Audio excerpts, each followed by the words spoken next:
Bonjour et bon retour pour cet nouvel épisode de Crusaders King, l'épisode 4 de cette saison sur le Wessex, consacré au Wessex, à la conquête de la future Angleterre par le royaume du Wessex.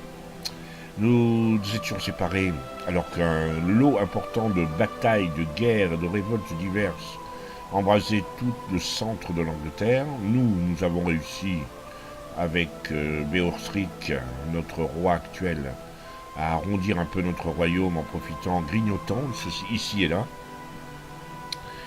Et il se trouve qu'à l'heure actuelle, le roi de Mercie a sur les bras une révolte. Trois conseillers se sont alliés pour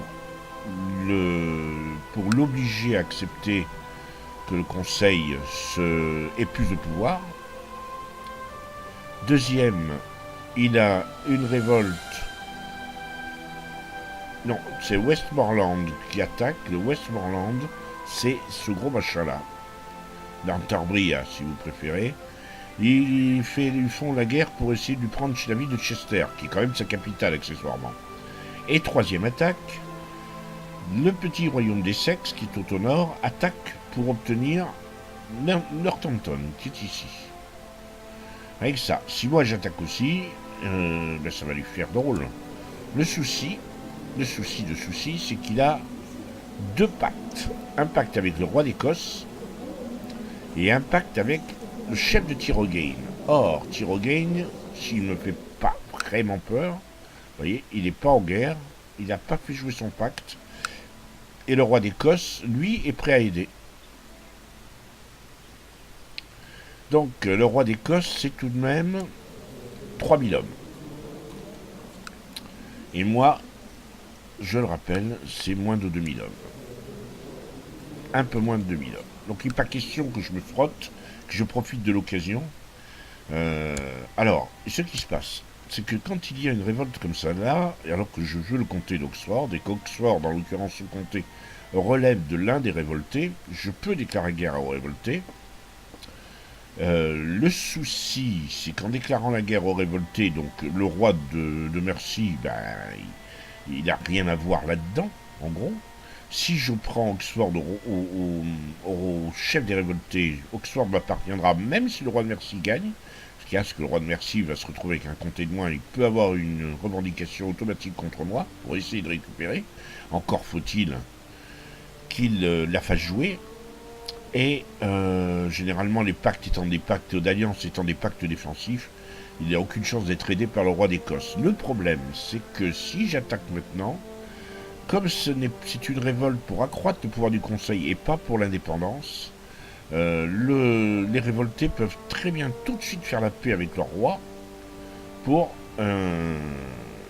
pour éviter justement de perdre, que le petit royaume perde un comté. Donc il n'est pas judicieux d'attaquer, pour toutes ces raisons. Première des raisons, c'est qu'il a le roi de Mercie a un gros allié. Deuxième raison, c'est que les révoltés là ne sont pas là pour se rendre indépendants. Et donc, je crois que le mieux, c'est d'attendre. D'attendre quoi? Il y a un pacte de défense, un pacte entre le roi de Ecgfrith de Mercie et le Pictland. Or, les pactes à l'époque n'entraînaient pas, et ça a été très très longtemps le cas, jusque pratiquement la Révolution française, les pactes n'intéressaient pas les pays. On faisait la confusion entre le pays et le roi. Généralement, le roi était un pays, le pays était le roi. Donc, c'est les rois qui faisaient des pactes, et les pactes n'intéressaient que les rois. Le roi promettait de défendre un autre roi et les possessions de l'autre roi.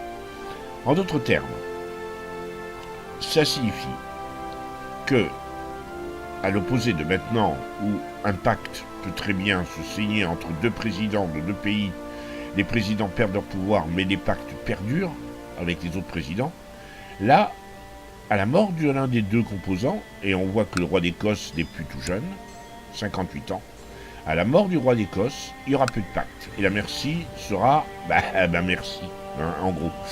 Quoique, enfin bon, c'est mauvais comme je ne sais pas. Donc, On va attendre. On va guetter les opportunités. On n'est pas assez gros avec 2000 hommes. C'est sûr que s'il n'y avait pas le pacte entre la Mercie et les Pictanques, j'attaquerais.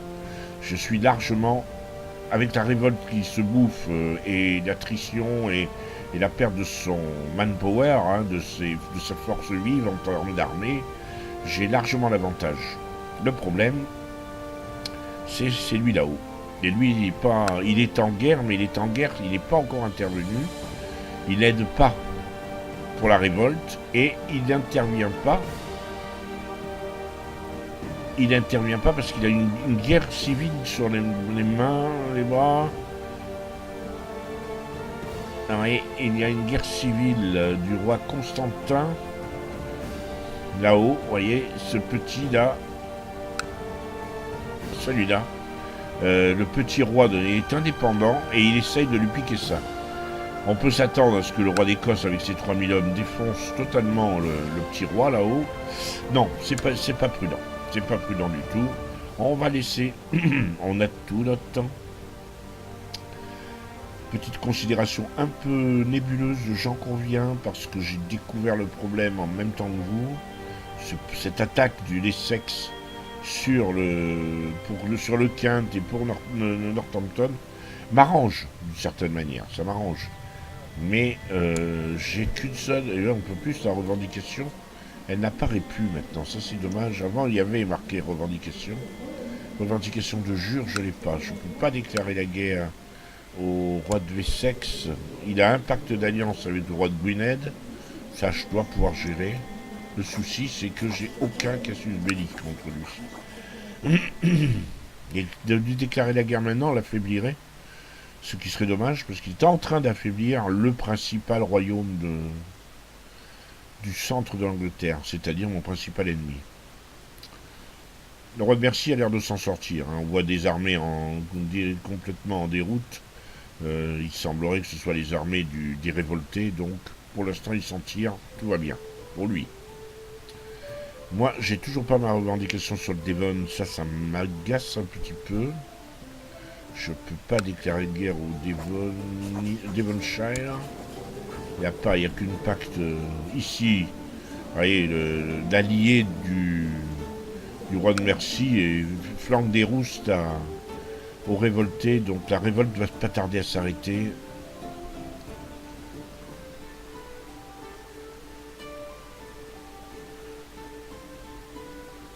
Il n'y a qu'à attendre.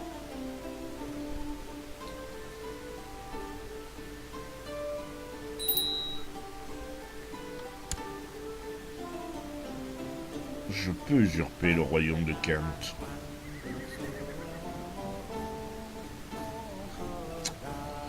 C'est tentant quand même. Hein. Il faut attendre.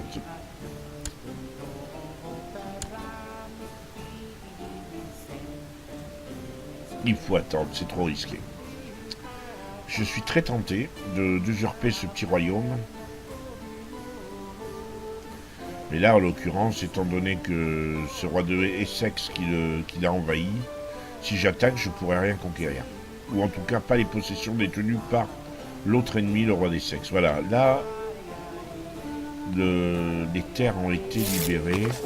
Les habitants de Constantinople sont m'avertis qu'on a gagné des points de technologie, pas suffisamment pour faire évoluer, donc on passe à autre chose.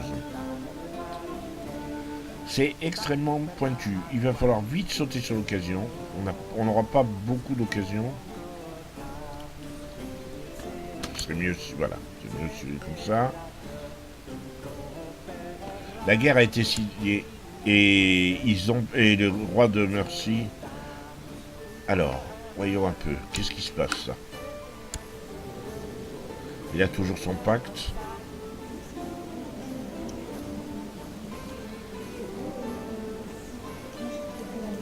Il a plus le pacte. Attendez. Il a 9 pactes, lui. Et je ne vois aucun roi de Mercie. On arrête. C'est très important. Anastasia, c'est la plus jeune de mes filles, 12 ans. Elle excelle en espionnage. Intéressant. On va... voilà, on va la mettre en rond, consciencieux. Attention, attention, attention. Parce que là, est-ce qu'il a... Il a plus de pacte avec le roi d'Écosse. Ça, vous voyez ce que ça veut dire? Il a plus de pacte avec le roi d'Écosse. Je déclare la guerre et on attaque.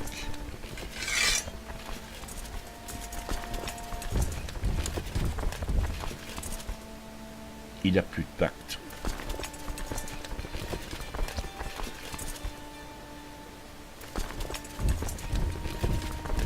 Donc là on attaque.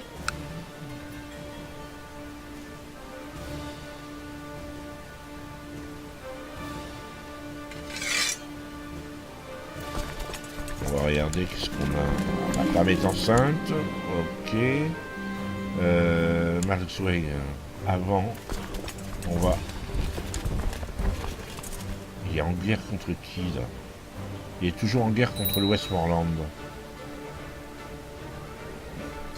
On va perturber sa guerre avec le Westmoreland en détruisant son armée. Alors là, Moregato des Asturies. Et il veut le forcer à ma fille qui a 12 ans. Il veut forcer son fils Moregato. C'est Moregato le cruel. Ok, on a compris. J'aurai une fille reine des Asturies. Les Asturies, pour info, c'est ici, vous voyez. C'est un petit royaume coincé. Voilà. Les Espagnols. L'Espagne n'existe pas vraiment. Hein. Alors, attention. On arrête tout. On a capturé le roi de Mercie. Eh bien, voilà. Ça veut signifier que... Alors là, on est dans un cas incroyablement rare. Où on capture le roi ennemi dans une bataille. C'est fini. On a capturé Oxford. Ce qui signifie que... Voilà. Le comte d'Oxford est devenu mon vassal. Et les prisonniers, mais les prisonniers où? Héritier du comte... Et en plus, il est l'héritier du comté de Bedford. Comté de Bedford, c'est intéressant ça. Ce comte-là, il est où? S'il vous plaît. Il est... Enfin, il y a du monde, ils sont tous prisonniers là-dedans. Ils sont prisonniers où? J'aimerais savoir. Les Géoles... Ah d'accord, il est prisonnier du comte de Mercie. Eh ben écoutez, vous savez pas, on va le laisser, prisonnier du comte de Mercie. Ça c'est un cas extrêmement rare. Par contre, ce qui m'ennuie, c'est que... À la mort... Ouais, à sa mort... Ce sera lui. Et on va perdre le comté d'Oxford. C'était trop facile. Il va falloir conquérir Bedford. Le problème, c'est que Bedford appartient à Mercie, qu'on a maintenant une trêve entre le roi de Mercie et au moins qui dure pendant 9 ans. Bon, il n'y a plus qu'à attendre. Hein. Alors, on a eu plein d'alertes. Hein. La première, donc, on nous annonce qu'effectivement, on peut déclarer la guerre, mais ça va nous coûter un prestige terrible. Pour revendiquer Bedford, ça va nous coûter 552 de prestige, et plus sans compter l'opinion que tout dirigeant du monde chrétien aura sur nous. Donc pour l'instant, on va se détendre. Hein. On a aussi comme alerte revendication, c'est bon, nos vassaux sont un peu fâchés, c'est gérable, il n'y a pas de souci. Le problème, c'est que, bon, alors il va falloir s'occuper maintenant de trouver une femme à mon fils. Alors, il y a la comtesse de Nahera. C'est une frisonne apparemment. C'est une franque, effectivement. Elle est comtesse de Nahera. D'accord, elle dépend du duc de Navarre. Lequel duc de Navarre, c'est ici. Ok, alors cette brave comtesse Béga, un franc caractère timide, pointilleux, cruel. Oui. Ça entraînerait la signature d'un pacte de non-agression. Ça fait quand même... sinon, comtesse Clara, la courtisane de Galbaleo. Clara, elle est intéressante. Employé économe, vivace, forte ambition, humilité, partialité, patience et dépression. Et son rêve, c'est de se marier à un souverain. Le souci, c'est qu'elle va flanquer à mon pauvre Béatrix. Elle va flanquer, parce que c'est une courtisane, elle va lui mettre moins de sang dans les dents. Bon, là, on va déjà... Voilà. On a réussi notre... c'est assez confus, je donne une excuse, mais les messages arrivent... on va constituer un trésor de guerre, hein. On va faire ça comme ça, et on va surtout s'occuper donc de mon fils. Allez, le choupinet, il est où? Il est là, voilà. Donc on va essayer de voir pour le marier à cette Clara. Et non, c'est bon, il perd pas de prestige, il a un prestige correct, sans plus.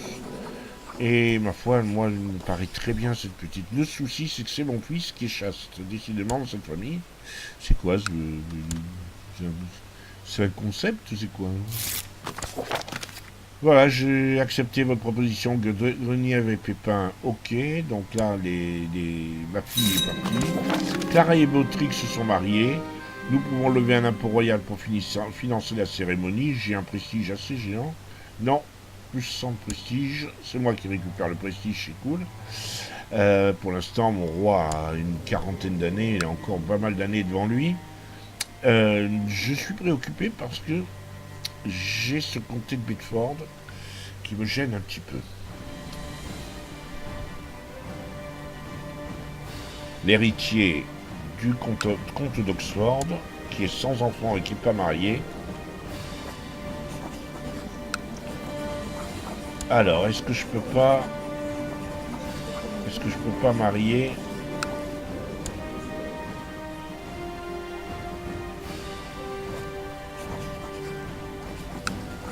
Je peux pas le marier. Il relève pas de...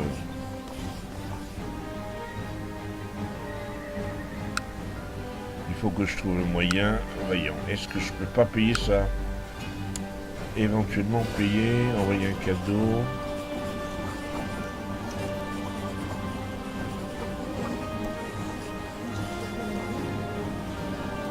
Et je peux pas le... Je peux rien faire. Je suis coincé, je peux rien faire. Essayer d'arranger un mariage, je peux pas le marier lui. Je peux rien faire. Je suis coincé. Il faut que j'attende en espérant que le roi de Mercie libérera le comte d'Oxford, qui était un des révoltés, je le rappelle, et qui reviendra ici, qui pourra se marier, qui aura des enfants. Alors, si j'ai une nouvelle fille qui s'appelle Sinesvite. C'est moyen comme... On va pas faire dans le... On va l'appeler Claire. Allez hop. C'est joli Claire.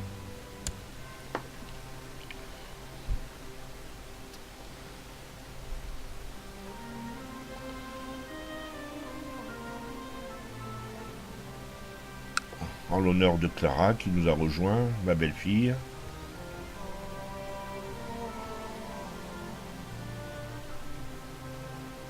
Alors, il y a une autre astuce, je ne sais pas si elle fonctionnera. Vous voyez que j'ai un tout petit malus du fait que mon fils, qui m'aime beaucoup, et qui est très doué, comme pour intendance, mon fils a effectivement n'a pas de terre.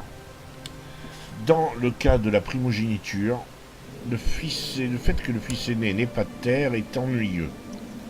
Ça nous fait perdre un tout petit bonus, c'est pas énorme. Hein. Mais je vais le faire contre de Somerset, un petit peu comme il y a les princes de Galles Et en Angleterre, c'était le titre du dauphin, enfin de l'héritier. Il y avait le dauphin aussi. Le dauphin, c'était tout simplement quelqu'un qui était le responsable du Dauphiné. Techniquement, le fils du roi de France devenait automatiquement le dauphin, comme le fils du roi d'Angleterre devient automatiquement le prince de Galles, mais dans la réalité, ils n'ont aucun véritable pouvoir sur ces régions ou ces pays. Là, je vais faire de mon fils le comte de Somerset. La raison est simple, c'est un comté qui a une frontière avec une des régions qui m'intéresse, et mon fils va tout simplement avoir son petit comté, donc son petit conseil, donc son intendant, donc son chancelier, et peut-être qu'un deuxième chancelier viendra faire ici une revendication dont je profiterai pour faire la guerre. Donc je lui accorde un titre foncier, comte de Somerset, avec tous les titres qui vont avec. Crac, voilà. J'ai donc perdu effectivement un poste vacant au conseil, celui d'intendant. Ça tombe bien, mon fils est très doué et il a très envie d'appartenir au conseil. Eh bien, il va faire des recherches technologiques pour l'instant. Ça me va très bien. Et lui, de son côté, ben, il peut potentiellement, s'il a un chancelier suffisamment doué, il peut potentiellement, effectivement... Ah, voilà, regardez. Alors là, c'est énorme. On a une chance inouïe. Je vous rappelais tout à l'heure que je vous ai dit que le comte d'Oxford était dans les prisons du comte de Mercy, qu'il n'était pas d'héritier, et que son héritier était le comte de Bedford, qui appartenait à la Mercy. Ce que j'avais pas remarqué, c'est que l'inverse est également vrai. Le comte de Bedford n'était pas marié, n'avait pas d'enfant, et son héritier, eh ben, c'était le comte d'Oxford. Et c'est le comte de Bedford qui est mort. Et son comté est passé entre les mains du comte d'Oxford, et mécaniquement, le comté de Bedford est devenu une possession du Wessex. C'est énorme, j'avais jamais vu ça dans cette partie, ce genre de partie. On a fait, vraiment, pratiquement, sans perdre un homme, on a fait la conquête de deux énormes comtés. Parce que croyez-moi, le comté d'Oxford, en Angleterre, c'est quelque chose. Je ne crains apparemment plus la mort du comte Coenwulf, vu que son héritier, c'est tout simplement le chapelain. Et que le chapelain, lui, ben, il est chapelain. Il m'aime pas trop, hein, ceci dit. Alors, voyons, est-ce que j'ai la possibilité de l'envoyer? A priori, non. Donc, je vais envoyer mon chapelain, moi, faire la paix avec le Sussex. Mais c'est parfait, c'est juste parfait. On aura fait une double conquête en utilisant en utilisant tout simplement les rouages de l'héritage. C'est plutôt sympathique. Donc, mon chancelier n'étant pas très doué dans le Devon, je l'ai envoyé dans l'Essex. L'Essex, il y a maintenant 3 comtés. Il s'agit maintenant pour moi de profiter de ce que le roi d'Essex, tout fier d'avoir obtenu de Northampton, eh bien, je vais essayer de piquer le Middlesex. Il est allié au roi de Gwynedd, qui est un vieux monsieur. J'ai bon espoir que le vieux roi de Gwynedd, qui est ici, ne cherchera pas trop de tout dans la tête. Donc, on peut relancer. Notre royaume s'arrondit. En plus, techniquement, nous sommes en 790. Dans la réalité, le royaume d'Angleterre, à cette époque, était vraiment morcelé. Tous ces petits royaumes sont des descendants, des héritiers d'une première invasion saxonne, qui a eu lieu 150 ans avant, à peu près. Et des Angles aussi. Les Angles étaient comme les Saxons, étaient une tribu qui était située quelque part à côté des Saxons. Et ils étaient alliés, ils sont arrivés ensemble, et ils se sont taillés des petits royaumes, comme ça, à droite à gauche, repoussant les Celtes dans la Cornouailles, dans le Pays de Galles, en Irlande et en Écosse. Et il y a eu tellement d'horreurs qui ont été faites que les Celtes envahis eh ben, immigraient dans ces régions, y compris en Bretagne, et y compris dans les Asturies, où il y a quelques descendants des Celtes qui étaient là. Des premiers habitants de l'Europe, de l'Ouest. On relance. Donc là maintenant c'est parfait. On va espérer que... Alors, j'ai peu d'espoir que d'ici la fin de l'épisode, on ait une nouvelle revendication, mais on ne sait-on jamais. Pour l'instant, tout va bien. Mon royaume, on va quand même regarder si on peut rien construire. Oui, on va construire un bourg fortifié. Ça nous améliorera nos revenus. C'est quand même pas donné, hein.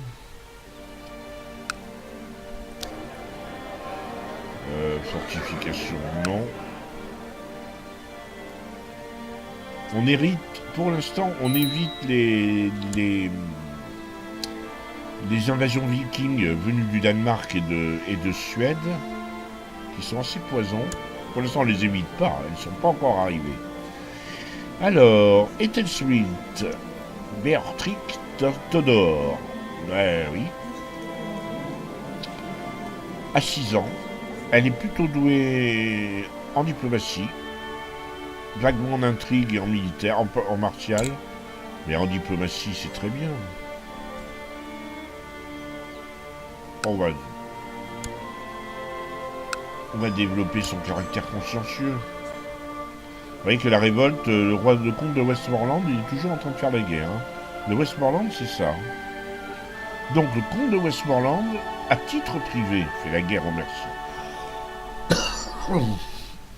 Est-ce qu'il est aidé par son roi? Non. Étonnamment, le comte de Westmoreland est en train de se ruiner avec ses 2 comtés là. Et il fait la guerre à la Mercie. Bon, a priori, il est en train de réussir. Puisque c'est le Dunbar, il a des alliés. Hein. Il est en train de mettre la pile au roi de Mercie, rien que ça. Ah ça y est, il a obtenu ce qu'il voulait. Regardez, alors, si vous vous souvenez du début du jeu, la Mercie, c'était tout le centre, là. En quoi 20 ans 30 ans La Mercie, c'est plus que ces 3 petits comtés. C'est la première fois que je vois ça. Vraiment. J'ai déjà fait plusieurs parties en son temps avec le Wessex. J'avais un mal de chien à me débarrasser de Mercie. C'est toujours un challenge incroyablement difficile. Je m'aperçois que le temps qui était imparti pour cet épisode est sur le point d'être dépassé. Donc on va s'arrêter là. On a fait une jolie petite conquête et quelque chose d'assez sympa parce qu'on a assisté vraiment à des données, à des événements, à de nouveaux événements auxquels nous n'avions pas assisté. On s'aperçoit que la France continue de s'arrondir. C'est sympa pour elle, en tout cas. Les Asturies restent l'unique royaume chrétien d'Espagne, d'Ibérie, on va dire. L'Espagne en tant que telle n'existe pas.